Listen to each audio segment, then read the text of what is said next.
A lot of people have the greatest concerns about this is the vasculature, and this is sort of what we've been building up to this whole time, because by having a very strong understanding of a three-dimensional representation of the brain that you can like make a mental picture of, this will actually go very smoothly.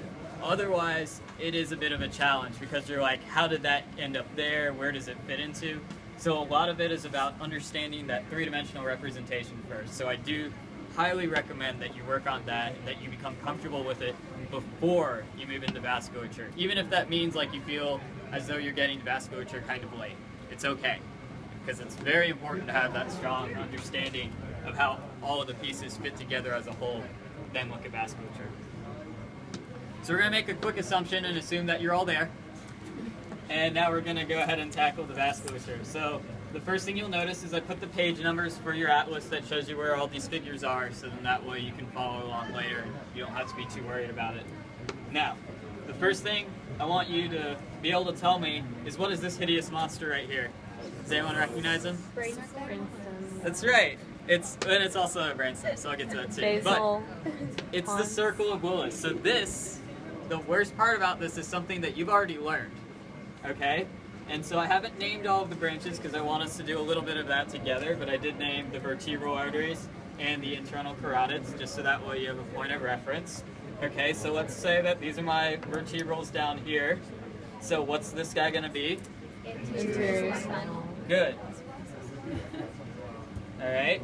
And then what's this part? Yeah. Somehow I cut that off. This guy's supposed to be pica over here. I'm sorry. Okay. And then who's this one then? Ica. Yeah. So then you go to Ica. Okay. Basilar. Oh, basilar. Sorry, you know what? It's because it's one of those stupid little ones that they have down there that I probably shouldn't have drawn it. Because this is basilar. Alright? That one, Ica. This guy right here is Ica. Forget what the other little one there is. That's not as important. Posterior spinal? Sometimes it comes off vertebrals. Yeah. Yeah, you know, it might be. I'd have to get back to you on that. You'll see it in the drawing. Don't worry about it too much right now because it's not something like super important. Does anyone want to take a guess at this one? Because this one is new. That's right. It's the labyrinthine.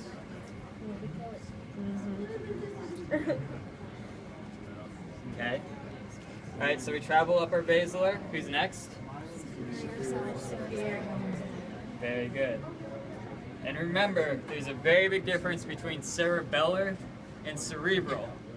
It took me a very long time to realize that. They're not the same thing. So that is why this is posterior inferior cerebellar, anterior inferior cerebellar, superior cerebellar. Because all of these are going out to our cerebellum, which is out here.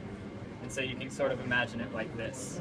And if you notice that, hey, look at that. That's why this guy goes to the posterior side. This one's more anterior. And this is a superior portion. Just to clarify, if like that hadn't clicked yet, it's important to know.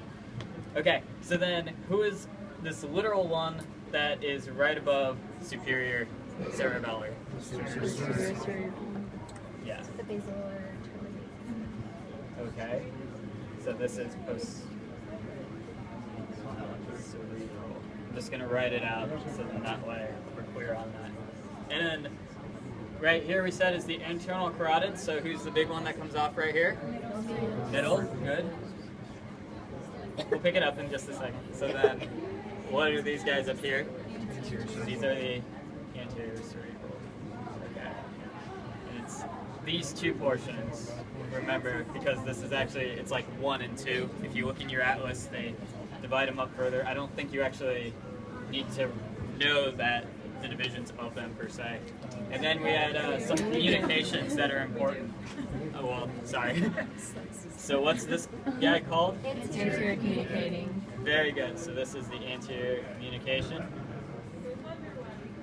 And then what about this one here? Very good.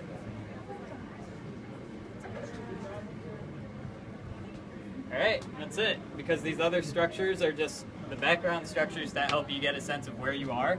Okay, so what's our first big one right here? Medulla. There you go. This is your medulla. Okay, and then here, Pons. pons, very good. Optic canal.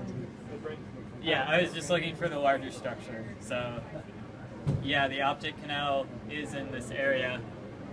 This is supposed to be the optic tract right here, so I was trying to draw it. And then finally, what's all this area up here? Brain. That's very true. It's the cerebral hemispheres, though. It's really what I was going for. So close. And this is why you have multiple choice tests.